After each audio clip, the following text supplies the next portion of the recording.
Eu queria trazer uma palavra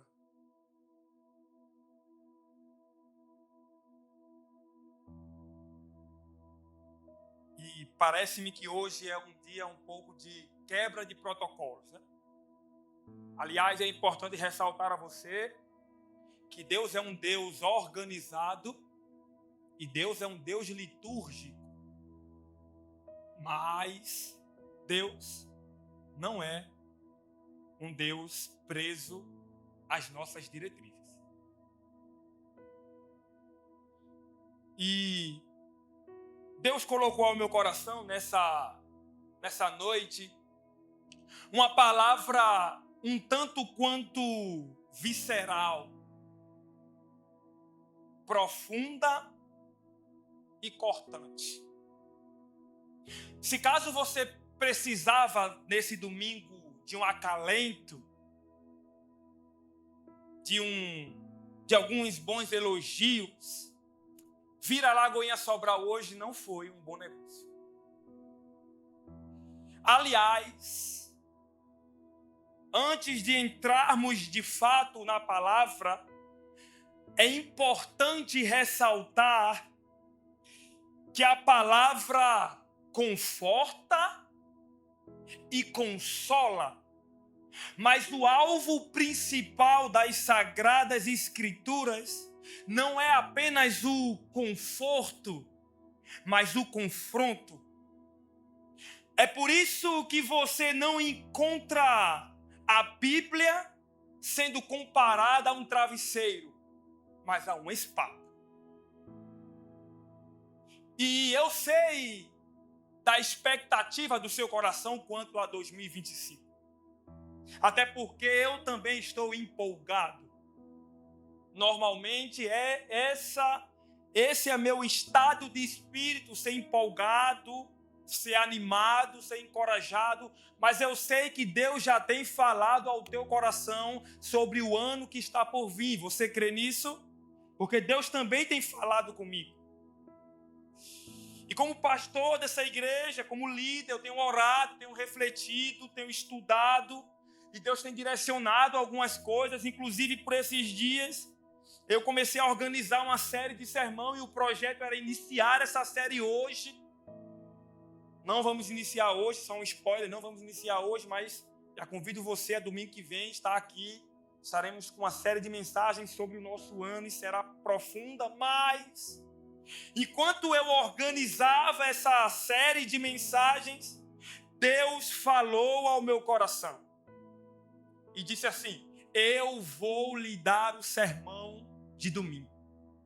Não que ele nunca deu, não que ele não falava que ministraria, mas sabe aquele momento em que Deus fala conosco de forma gritante e audível? Foi sobre esta noite. E eu preciso preparar alguns de vocês. Porque eu sei, e é óbvio que como pregador da palavra, este sermão não vai ser unânime, no sentido rema da palavra, no sentido, uma palavra personalizada, específica para todos vocês. Então talvez você vai escutar um pouco sobre essas 3 palavras e não vai tocar de forma tão profunda o teu coração. Então anote os princípios, caso a palavra não seja pontual para você. Guarde os textos, aproveite esse momento para reavaliar algumas coisas, para relembrar algumas questões importantes, mas eu tenho certeza que para alguns aqui é a palavra que mudará a sua vida. Você não poderia iniciar 2025, e isso Deus falou claramente ao meu coração, sem ouvir algumas dessas coisas. E o tema dessa palavra é perdão, gratidão e devoção. Uma alma alinhada para a nova estação.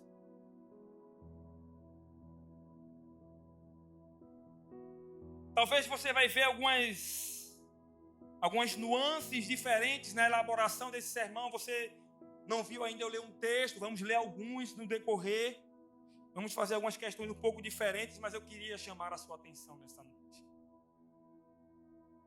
Porque sabe quando você está de mudança, eu sei que alguns aqui passaram por essas transições, por esses dias. Lilian, Ícaro, os irmãos aqui, Luiz e Olane. Alguns passarão ano que vem. E normalmente numa mudança, quando você vai para uma nova estação, um novo lugar, existe duas coisas que normalmente são feitas, ou 100% das vezes, que é uma faxina e uma organização.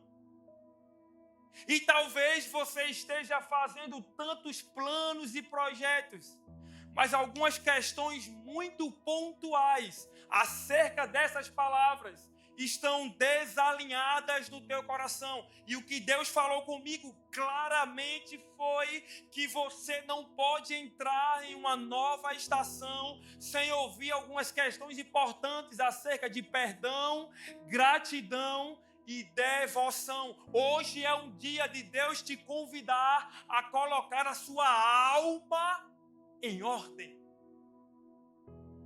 Então, em primeiro lugar, eu quero começar com o perdão, porque o perdão, ela é a asepsia da alma. O perdão é uma espécie de higienização interna.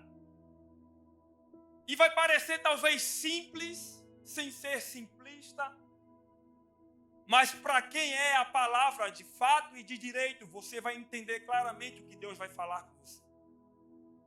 A premissa que eu quero iniciar é que você precisa urgentemente perdoar. Deus te trouxe aqui nessa noite, te sentou nessa poltrona confortável para te dizer que não adianta um novo ano com velhas mágoas. Não adianta nova estação com feridas abertas no teu coração. Chegou a hora, meu irmão, chegou a hora, minha irmã, de você viver em plenitude o que Deus tem para você. E isso não vai acontecer com essa ferida aberta no seu coração. Qual ferida? Que proporção? Contra quem? Com o quê? De que forma? Quando? Como? Eu não sei. Mas você sabe.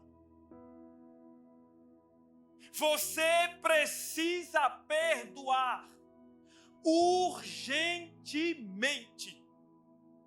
E talvez você esteja aí no conforto, fazendo a pergunta: por que eu preciso perdoar?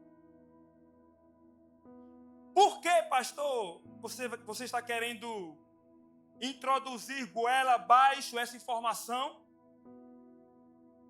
Convença-me, é óbvio que eu não tenho esse poder, mas eu quero pautá-lo nas Sagradas Escrituras, consciente de que é o Espírito Santo que convence do pecado, da justiça e do juízo, te dar alguns pontos importantes. Por que perdoar?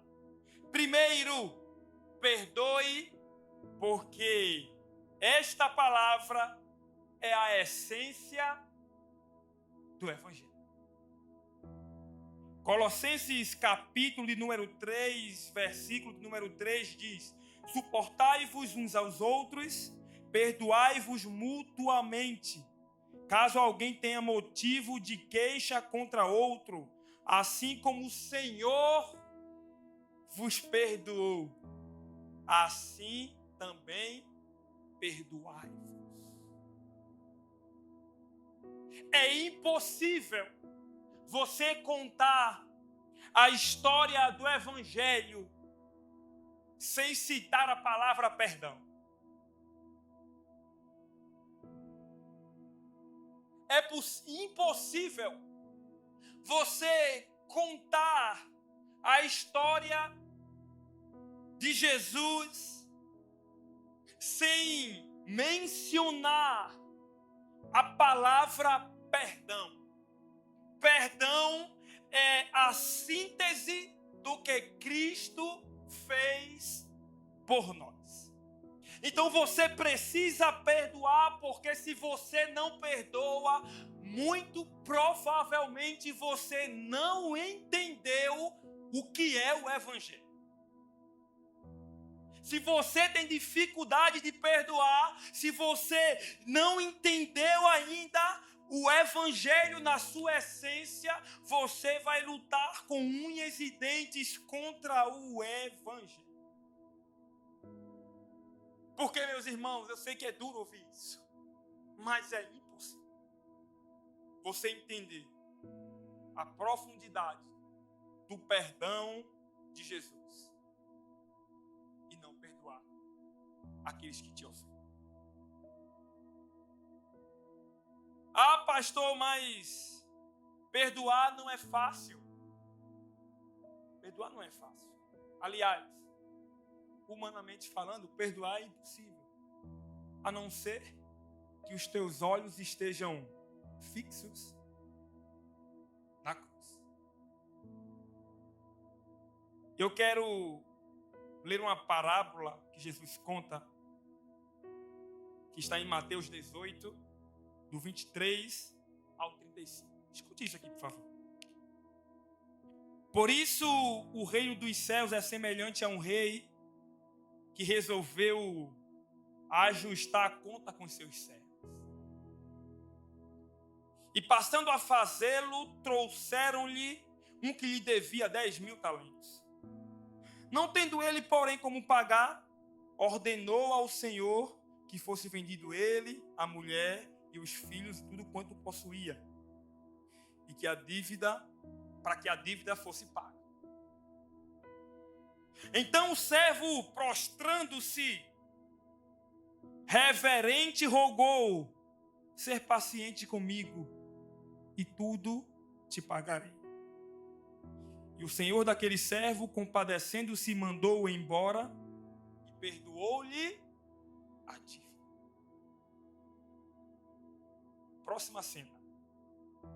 Saindo, porém, aquele servo, encontrou um dos seus conservos, que lhe devia 100 denários. 1% da dívida. E agarrando, o sufocava, dizendo: paga-me o que me deves. Então seu conservo, caindo-lhe aos pés, implorava: ser paciente comigo e te pagarei. Ele, entretanto, não quis.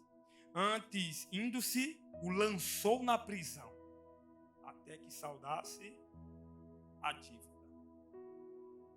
Vendo os seus companheiros o que havia passado, entristeceram-se muito e foram relatar ao seu senhor tudo o que lhe aconteceram. Então, o senhor, chamando-o, lhe disse: servo malvado, perdoei-te daquela dívida toda, por que me suplicaste?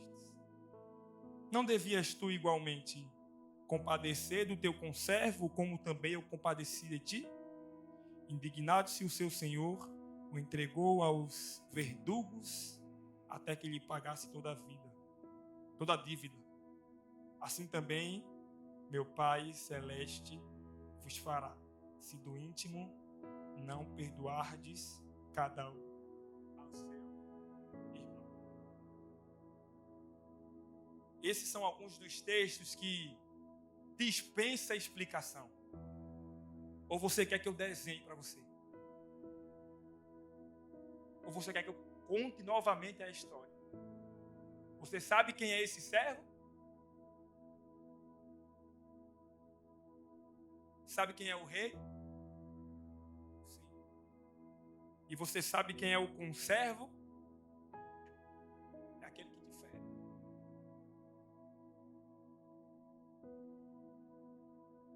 E você sabe essa comparação do tamanho da dívida? É exatamente a mesma comparação da nossa. Porque não importa o tamanho da ferida e da falta que alguém tem contra você, nunca se comparará ao tamanho do perdão que Jesus te entregou. Você sabe por que esse servo ele cobrou o seu conservo? Porque ele não entendeu o tamanho do perdão que recebeu. Esse servo achava-se no direito de receber aqueles 100 denários. Mas aquele servo, ele não tinha direito nos 100 denários. Até porque ele não deveria estar solto. Ele deveria estar preso. E preso não tem direito. Mas ele aproveitou-se de um perdão para colocar uma métrica que o seu Senhor não tinha usado. E servo, se é que você me entende a figura de linguagem, cuidado com a sua métrica. Eu estou dizendo que é fácil, eu disse isso, não coloque palavras na minha boca. Mas eu não posso te ensinar facilidades. Porque é isso que está escrito na palavra. Você precisa aprender a perdoar. Porque essa é a essência do Evangelho. E Jesus foi tão profundo, meus irmãos, que na hora de ensinar o modelo de oração, ele diz: Pai nosso que estás no céu, santificado seja o vosso nome, venha a nós o vosso reino, seja feita a tua vontade, assim na terra como no céu. O pão nosso de cada dia nos dai hoje. Aí ele poderia dizer: perdoai as nossas ofensas, não nos deixeis cair em tentação, mas livra-nos do mal. Amém. Mas como é que ele falou? Perdoe as nossas ofensas, assim como nós perdoamos aqueles que nos têm ofendido. Todas as vezes que você pede perdão ao Senhor, entenda a figura de linguagem, por favor. Mas todas as vezes que você pede perdão pelas tuas faltas, Deus olha a tua checklist e a tua métrica. Se eu parasse só nesse argumento bíblico, já estava de bom tamanho. Mas para reforçar, eu vou te dar mais alguns. Primeiro, porque perdão é a essência do Evangelho. Segundo, porque você é o principal afetado quando não o faz. Existe uma frase tão conhecida, mas tão real, que diz que mágoa, ou ressentimento, ou a falta de perdão, é como se fosse um veneno que você toma achando que o outro vai morrer. Então, o principal interessado em você liberar perdão não sou eu. Amo sua vida. Não me interprete mal. Mas hoje, se você perdoar ou não, eu vou dormir do mesmo jeito. Um pouquinho menos, porque a minha casa está lotada de gente, de visita, parente em casa é um problema. Mas eu vou dormir. Vai demorar um pouquinho mais, ali um barulho, criança grita, criança chora, menino corre, cachorro late, mas eu vou dormir. Então, não vai me afetar em nada se você não quiser perdoar. Aí tem uma coisa mais grave. Aquele que você não perdoa, muito provavelmente, vai dormir também. Dependendo se tiver visita ou não na casa dele, vai regular a qualidade do sono. Mas ele vai dormir. Está pouco se lixando com o teu ódio.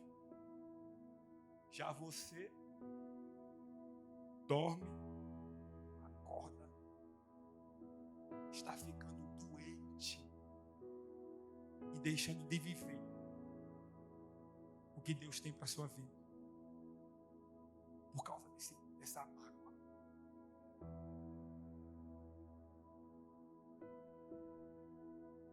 Quando você não perdoa, você está cometendo um suicídio espiritual.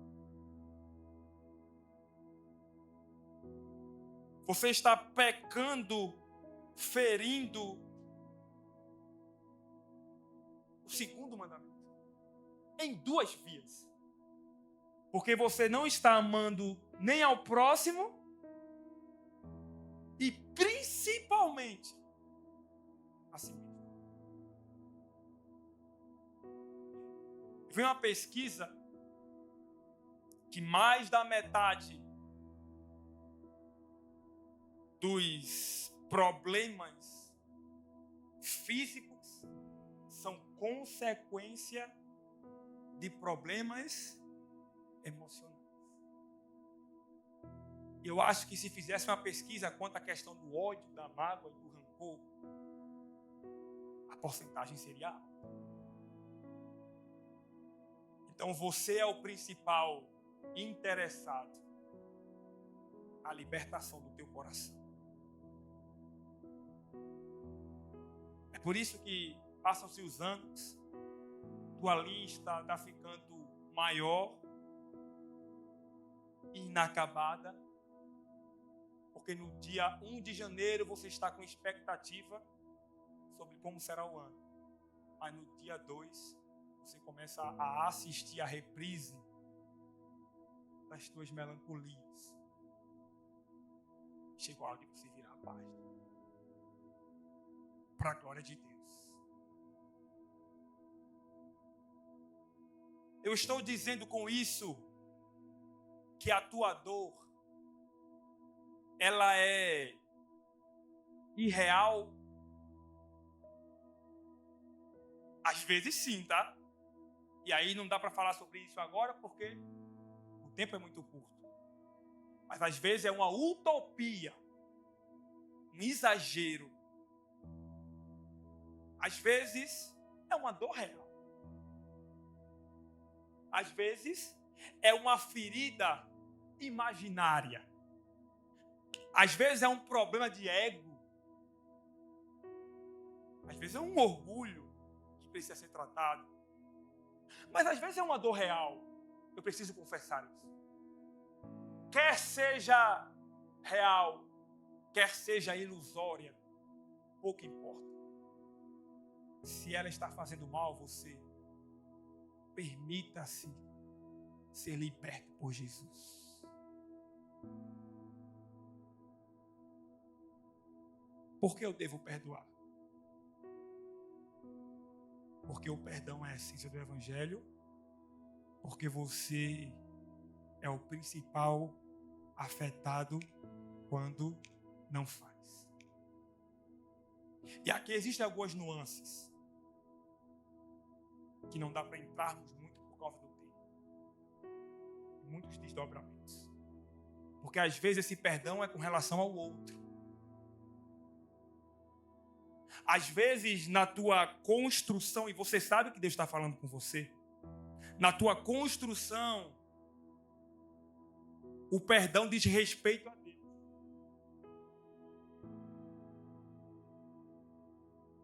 E você precisa tratar essa ótica no seu coração.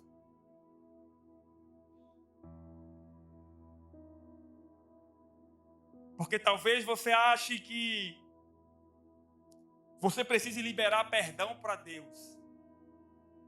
Você acha que Deus está no banco dos réus? Isso é só um livro. Muito profundo, mas foi uma figura de linguagem. Porque Deus não é réu. Deus é juiz. Às vezes o perdão tem a ver com você mesmo. E aí eu sei que eu estou entrando talvez em uma área profunda. Mas talvez você precisa perdoar-se.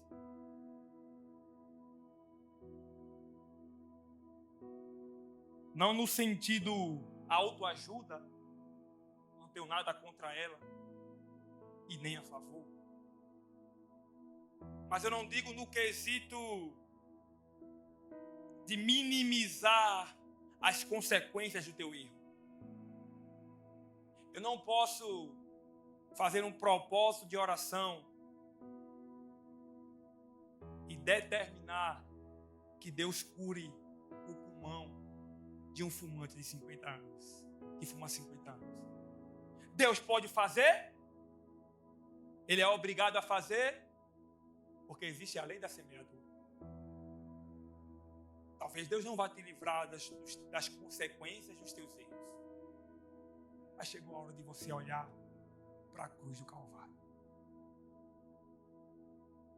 E eu sei que eu estou mexendo em uma área muito delicada. E eu não quero resolvê-la aqui. Eu quero apenas encorajar seu coração a colocar a tua alma em ordem. Em terceiro lugar, se isso ainda não te convence, entenda a minha figura de linguagem. Eu vou te dar mais um motivo. Você precisa perdoar, porque além de tudo isso, que é óbvio e necessário, além disso, em algum lugar, nesse globo terra, deixa eu refazer a frase.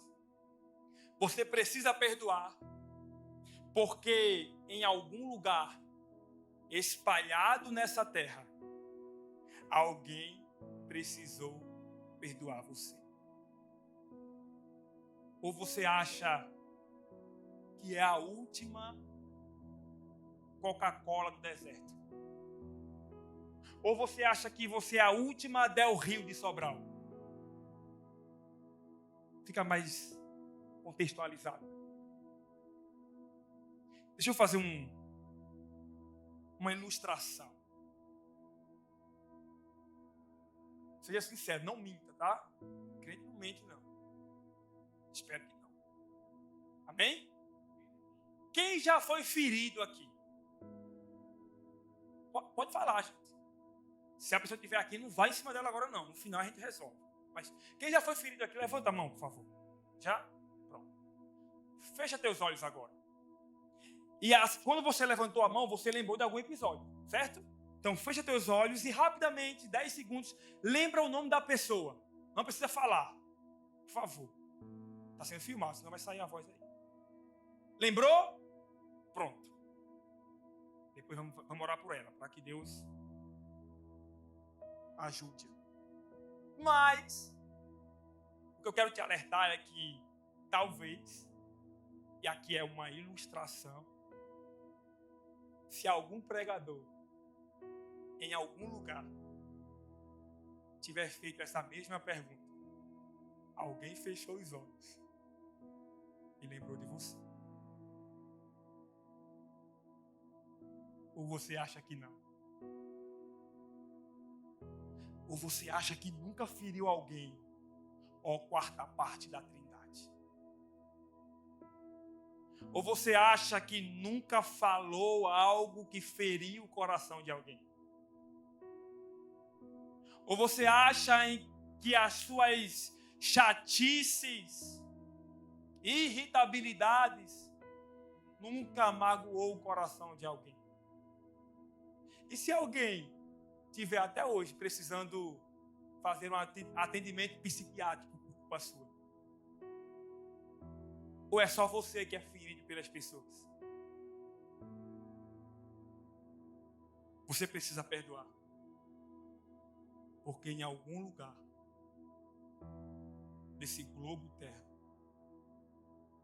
alguém precisou perdoar você. Para que você entenda tudo isso, talvez precise ser nesta ordem, necessariamente. entender que o perdão é a essência do Evangelho, que você é o principal afetado quando não faz, e que em algum lugar dessa terra alguém já precisou te perdoar. Às vezes sem intenção, às vezes com intenção, pouco importa.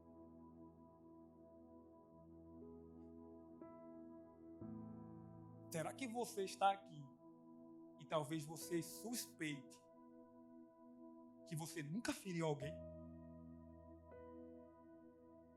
Se você acha isso, você caiu na pegadinha. Porque é óbvio que não. Chegou a hora de você permitir-se ser liberto pelo Senhor. Talvez feridas de ausência, feridas de palavras, feridas de traições, de frustrações, expectativas não atendidas, eu não sei. Mas seja curado pelo Senhor. Deixa essa mazé 2024 e vai viver uma nova estação livre pelo Senhor. Se preciso, procura alguém. Por favor, não posta no Instagram com as dores. Não vai desabafar nos stories. Se preciso, procura alguém de confiança.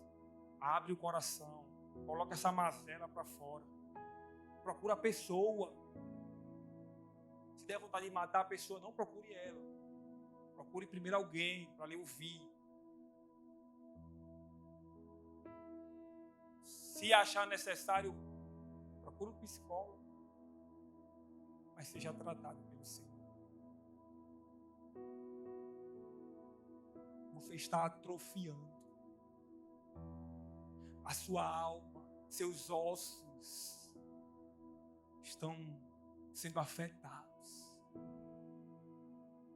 E você se fecha na sua dor, porque acha que é uma chateação.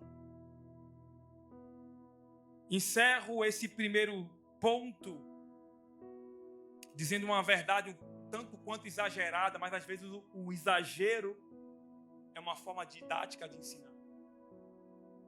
Não se coloca band-aid. Você sabe o que é band-aid aqui? Sabe? Não se coloca band-aid em câncer.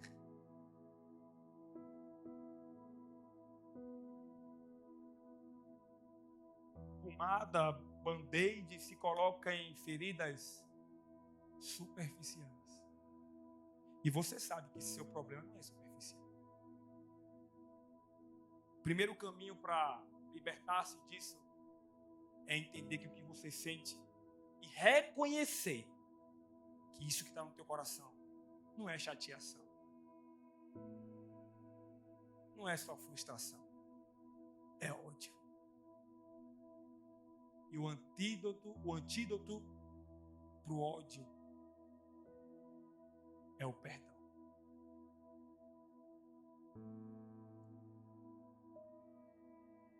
Perdão, a asepsia dá. Ah, pastor, mas eu estou livre disso. Guarda isso no teu coração. Talvez um dia você precise. Se não, é só fazer um check-up. Mas você sabe que Deus está falando com você.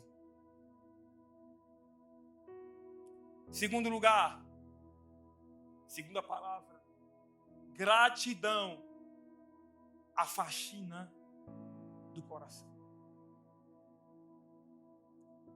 E para esse texto eu quero ler, para essa palavra eu quero ler um texto que para mim acerca da gratidão é um dos mais profundos, que inclusive é usado muito de forma errônea. Filipenses, capítulo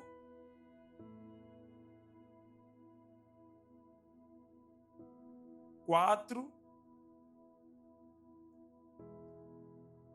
Filipenses capítulo número 4,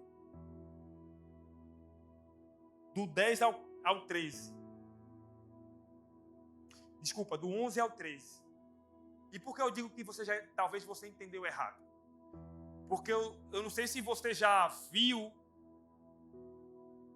em quadros, em casas, estampados nos caminhões e em fuscas, outros carros. Eu ia falar Peugeot, mas o baterista tem um Peugeot, aí ele veio conversar comigo, entendeu? Eu desabafar. Não vou falar mais. Cadê o baterista aí? Versículo 14 de Filipenses 4 diz o seguinte: escute isso aqui, por favor. Tudo posso. Como é que diz o resto? Não, você sabe. Vamos de novo. Tudo posso. Já foi muito usado esse texto. Frase de carro, slogan no Instagram, estampa de camisa. O que mais já viu? Tatuagem é bom demais. Essa daí, heresia registrada. O que é que eu estou querendo dizer a você? Tem alguém com essa tatuagem aqui? Tem? Meu Deus. O irmão disse: tem, pastor. Tatuei ontem aqui. Tudo posso naquele que me fortalece. A primeira mão para os triunfalistas. Eu não tenho nada contra triunfo, meus irmãos. Eu quero vencer e avançar. Mas existe equilíbrio bíblico para isso. Porque quando você vê esse texto, o que é que vem à sua mente? Eu posso fazer todas as coisas. Eu posso alcançar tudo. Eu posso fazer tudo porque Ele me fortalece. Se Ele me fortalece, então eu posso fazer tudo. Aleluia! E não é assim. O texto não está querendo dizer isso. Me desculpe desconstruir o teu castelo de areia. Mas você quer entender o texto? Vamos para a palavra? Versículo número 11. Digo isto, Paulo dizendo, não por causa da pobreza, porque aprendi a viver contente em toda e qualquer situação. Está caindo a ficha aí? Você pode mandar uma mensagem para o tatuador para apagar. Tanto ser estar humilhado, como também ser honrado. Em tudo e em todas as circunstâncias já tenho experiência, tanto de fartura como de fome, assim de abundância como de escassez. Aí chega o verso 13. Tudo posso. Aí vamos trocar a palavra para você entender. Tudo suporto. É isso que Paulo está dizendo. Eu sei viver com muito e com pouco. Ele não está dizendo, eu posso fazer tudo. Ele está dizendo, eu suporto todas as coisas. Um texto usado como triunfalismo, na verdade está falando de gratidão e contentamento. Fake news. Te enganar. Gratidão, a faxina do coração. E é bom ressaltar que a gratidão, é óbvio que o contrário de gratidão, o antônimo de gratidão é ingratidão, mas se pudéssemos usar um outro sentimento para ficar mais claro para você, o contrário de gratidão é descontentamento. Uma pessoa ingrata é uma pessoa descontente. E aqui parece uma questão complexa. Porque me parece, e eu já quero trazer um alerta a você, alerta de raciocínio um pouco complexo. Eu sempre busco facilitar, mas tem coisa que não tem como. Porque às vezes, meus irmãos, escute isso aqui, por favor. A busca demasiada pelo próximo degrau é um saco sem fundo. Escute isso aqui. A busca exagerada pelo próximo degrau é um saco sem fundo. Você sabe por quê? Porque talvez você mora de favor, ou alguém mora de favor. E qual é o sonho dele? Não morar mais de favor. Ele consegue alugar sua casa. Um kitnet de R$350 com um quarto, quando tem. E aí qual é o alvo agora? Sai do kitnet. Aí vai para um lugar um pouco maior.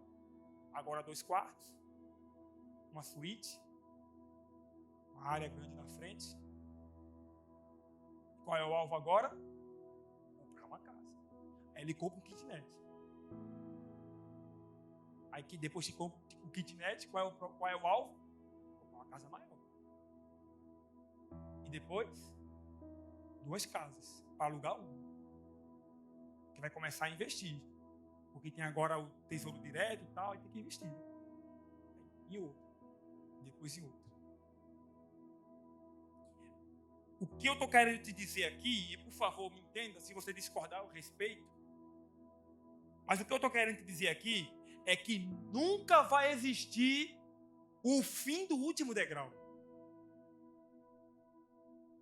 Nunca vai existir. Nunca vai existir o fim, porque sempre vai ter um próximo degrau. Então, a busca exagerada, ela é um saco sem fundo. Mais um alerta de frase complexa. E aqui eu quero que você entenda, por favor. O que é que eu estou querendo dizer com isso? É que o contentamento é a ausência da necessidade de ambição.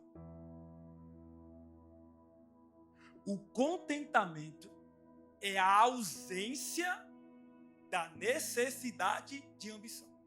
Por que eu não disse que o contentamento é a ausência da ambição? Porque ambição não é pecado. E aqui eu entro numa questão, mas também que é importante. A ambição não é pecado. Ambição é desejo por algo. Logo, nesse raciocínio, nessa definição da palavra, Deus tem uma ambição: ganhar o máximo de pessoas para Ele. Então, ambição não é pecado. Agora, o contentamento é a ausência da necessidade dela. Dá para entender? Eu sei que é complexo, mas dá para entender. Por exemplo, vou dar um exemplo de Deus. Deus, Ele tem o desejo de levar todos nós e toda a cidade de Sobral para morar com Ele no céu. Mas alguns não vão querer ir. Porque não desejam o Senhor, que é outra questão complexa. Mas Deus é plenamente satisfeito se isso não acontecer. Deus não precisa de mim, de você, para ser plenamente feliz. Ou seja, Deus tem um desejo, mas Deus não precisa desse desejo para ser completo. Porque Deus é contente. E quando nós estamos alinhados com o Senhor, nós temos ambições, nós temos projetos e nós temos desejos, mas nós não precisamos deles para ser feliz. Isso é contentamento. Ou seja, contentamento, mais um alerta de frase complexa. Contentamento é o equilíbrio saudável entre o comodismo e a insatisfação. Porque em nome do contentamento, você não pode estar acordando todo dia às 11 horas, sem fazer nada. Porque isso aí não é contentamento, isso aí é preguiça. E preguiça é pecado. Contentamento não é a ausência da ambição, Mas você não precisa dela para ser feliz. Porque Deus nos chamou para sermos contentes nele. E deixa eu te dizer uma coisa: sonhar, almejar e projetar não é pecado. Não desconstrua as minhas palavras. Você vai alcançar grandes coisas. Você crê nisso? Eu vou alcançar, eu quero alcançar. Talvez você vá alcançar em 2025 um carro melhor. Você crê nisso? Especialmente pelo baterista ali, que é um Peugeot. Mas deixa pra lá. Aí, talvez você vai alcançar em 2025 o primeiro milhão. Você não crê nisso, não? Mas não é milho de comer, não. Gente, é o dinheiro. Não é milhão, grande não. Talvez você vá alcançar o seu concurso público, a sua casa nova, sua empresa vai dobrar, triplicar. Talvez a Lagoinha Sobral vai chegar no fim de dezembro com 10 mil pessoas. Vai, vamos estar empolgado, eu creio. Mas o que é a questão do contentamento? É que eu não preciso de nenhuma dessas coisas para ser feliz. O baterista é plenamente feliz com o Peugeot. O pastor Marcos é plenamente feliz com o Fox. Estava quase batendo o motor por sinal. Deixa ele lá. Você almeja o primeiro milhão, mas se você tiver só alguns milhos para comer, também você vai ser feliz. Porque você almeja, você busca, você avança, mas o teu contentamento não está no concurso, não está no carro, não está no milhão, não está na casa. O teu contentamento está no Senhor, meu irmão. Aplauda o Senhor por isso. Nós temos que ter cuidado no desequilíbrio das reflexões. Porque existe uma pregação, um ensino errôneo, herege, neopentecostal, como você quiser chamar, de achar que Deus é um lugar para almejar coisas. E é uma teologia errada. Mas também tem a teologia franciscana, que é aquela que você tem que ser pobre, você tem que sofrer. Se está vencendo é porque é ladrão. Também é mentirosa, é o equilíbrio. Você pode avançar, você pode crescer, você pode alcançar aquilo que você busca, mas o teu contentamento não está nas coisas. Você já alcançou o degrau do contentamento. Se a busca pelo próximo degrau é um saco sem fundo, o contentamento é não precisar mais dele. Porque você já está naquele degrau com o Senhor. E você nunca vai alcançar isso sendo ingrato. Esses dias, gente, já são 5 para as 8. Vocês me dão mais 10 minutinhos a mais? Quem me dá 10 minutos? Levanta a mão aí. Fica com a mão levantada. 10, 20, 30, 40. Ô, rapaz. Vigília hoje. Cada um dando 10. Esses dias eu estava uma... Brincadeira, gente. Vai encerrar já. É minha doida. Brincadeira. Mas esses dias eu estava numa confraternização de um casal aqui da igreja, da sua empresa, né? E aconteceu algo lá que eu fui profundamente tocado.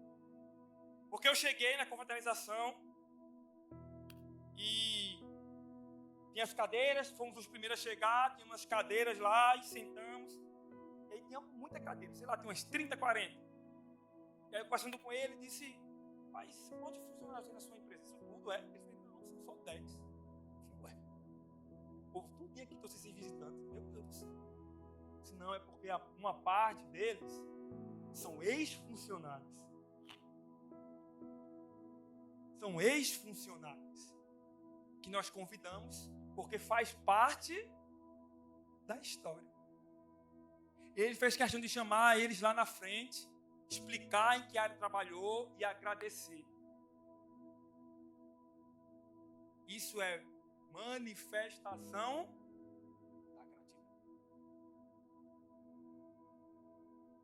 Deus nunca vai levar para uma próxima estação insatisfeitos. Você quer saber se você está no caminho para viver uma próxima estação do Senhor? Quer saber? Se você é plenamente satisfeito nessa. Eu sonho, planejo, oro e estudo para que Deus nos dê graça e a nossa igreja avance aqui em Sobral. Mas eu sou plenamente satisfeito com as ovelhas que aqui estão. Porque a gratidão tem a ver com contentamento. Você é grato? Ah, pastor, mas eu escutei isso aí na frase de bom dia que a minha mãe manda pelo WhatsApp. Deus está falando com alguém aqui nessa noite. Você é grato? Ou você cospe no prato que comeu? Desculpa o termo chulo, meus irmãos. Porque pior do que cuspir no prato que comeu é cuspir no prato que come. E talvez isso é você. Porque tem aqueles que estão aqui, comeram e desprezam. Mas você é pior do que isso. Porque você está cuspindo enquanto come. Isso é ingratidão. Esse é o nível mais absurdo. Achou que não dá mais para caminhar na empresa que você está? Encerra o ciclo. Agradeça. Pegue suas malas e avance. Está insatisfeito com a sua igreja? Encerra o ciclo. Converse com o seu pastor e avance. Todas as vezes que eu converso com alguém que veio de outra igreja para cá, eu pergunto se ela falou com o pastor dela. Sabe por quê? Porque da mesma forma que vai daqui também. E eu digo isso porque, para a glória de Deus, a maioria de vocês, quase todos, estou lembrando alguém aqui, que antes de vir, fechou o ciclo. Por favor, não deixa ciclos inacabados. Porque o teu pastor orou por você. Eu poderia muito bem receber você, tá tudo bem, presta mesmo não. Isso é ingratidão, meu. Em um lugar em que você recebe com boas-vindas os ingratos, vai ser um ambiente doentio. Seja grato pelo lugar que você sai. Até hoje eu ligo, mando mensagem, oro pelos meus líderes que passaram pela minha vida, estão atualmente, e oro a vida deles. Então faça isso por aqueles que passaram na sua vida. Aconteceu alguma questão específica? Nada, está tudo bem. É uma palavra pontual que Deus está falando com alguns de vocês. Seja grato pela sua família, pelo seu pai, pela sua mãe. Mesmo complicado que ele seja complicada. Seja grato pela sua sogra. Eu sei que essa daí é... A minha está aqui, meu Deus do céu. Seja grato por ela. Ela dá trabalho? Dá, mas seja grato por ela. Ela é complicada? É, mas... Ela... Seja grato pela sua família. Inclusive está aqui minha mãe. Queria chamar minha mãe aqui, vem cá, minha. Está aqui minha mãe. Vocês estão me vendo aqui, pastor, vem cá, pastor, policial militar, pregador da palavra de Deus, escritor internacionalmente desconhecido. Mas nem sempre foi assim. Nem sei o trabalho que eu dei. E quantas vezes eu vi minha mãe orando por mim, quando o meu desejo era ser, vou usar um termo um pouco mais tranquilo, ser aspirante à criminalidade. Para você não... Você talvez chama aqui de marginal. Quantas vezes bati cabeça com a minha mãe. Dei muito trabalho, muito. Mas minha mãe nunca deixou de orar por mim. Quantas vezes acordei de madrugada e minha mãe estava orando na minha cabeça e eu fingi que estava... Quem teve essa experiência já da mãe orar na sua cabeça de madrugada? É você ficar lá fingindo que está dormindo.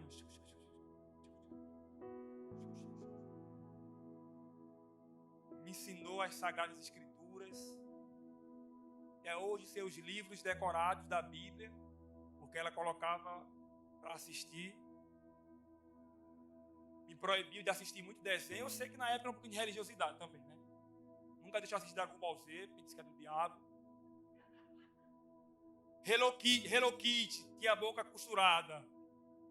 Você conhece a história? Assim, é velho. Essa é clássica. Mas entre os exageros e as pisas, que eu já levei algumas, sempre me ensinou a amar ao Senhor, meus irmãos, sempre foi alguém que amava e ama ao Senhor. Já fui muito parceiro de oração na Assembleia. Quem já foi parceiro de oração na Assembleia de Deus aqui? Pouca gente, viu? Tem que fazer um ciclo de oração especial aqui para vocês provar o que é. Sempre fomos para ciclo de oração. Já colei muito chiclete debaixo do banco, ciclo de oração. Queria nem saber do negócio de igreja na minha pré-adolescência.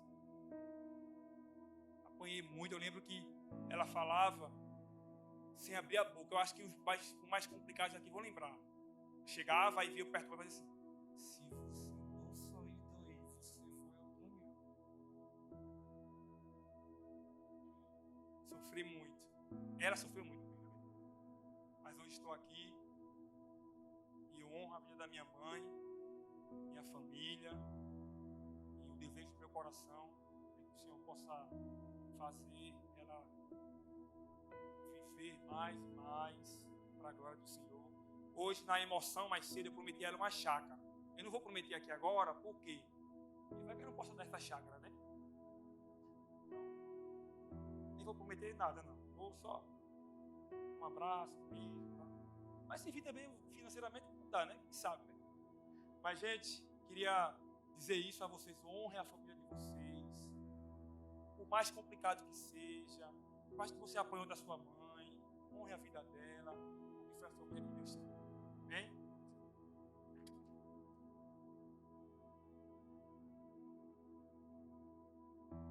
Então, para encerrar, o problema da ingratidão é que você sempre está amargurado porque não tem algo.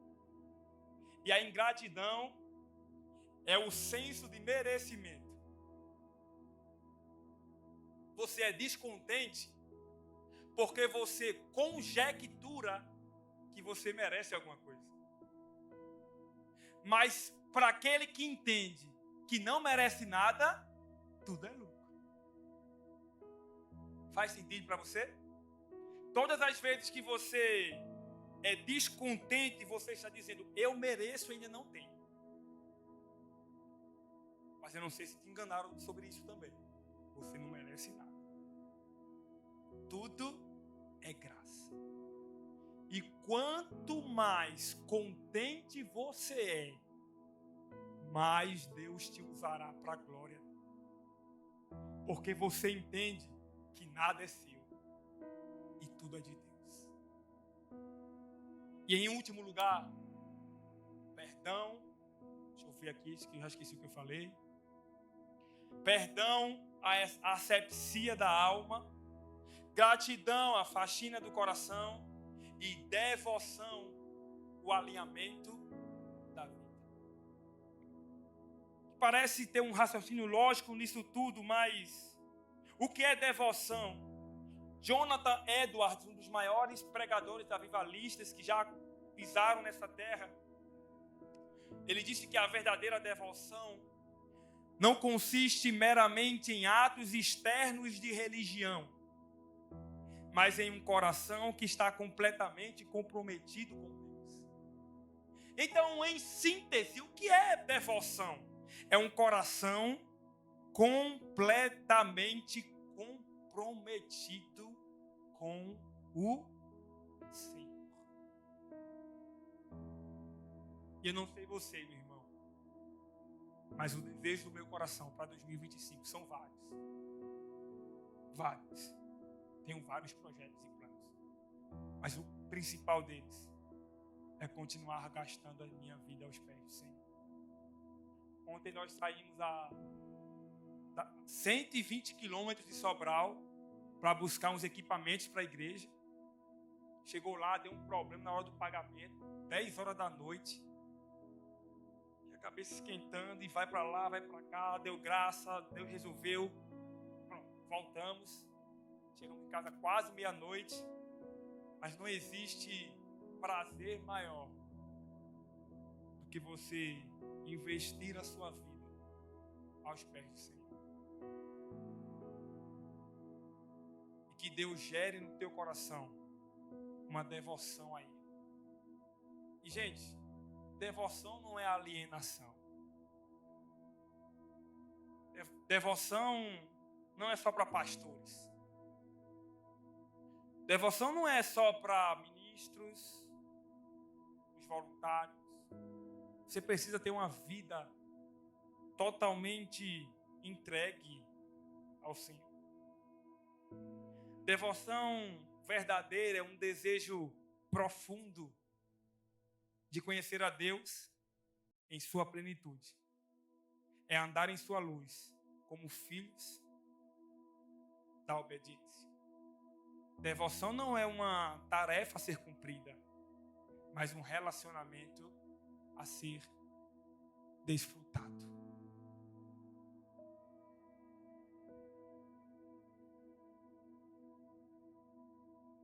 Em 2025 está chegando. Terça-feira estaremos aqui no culto. Domingo que vem começaremos uma série de mensagens sobre o que fazer, onde sonhar, como projetar, almejar. Mas para hoje, coloca a tua alma em ordem. Libera esse perdão e lança essa mágoa aos pés da cruz. Pede a Deus um contentamento pleno nele e busca um coração devoto ao Senhor.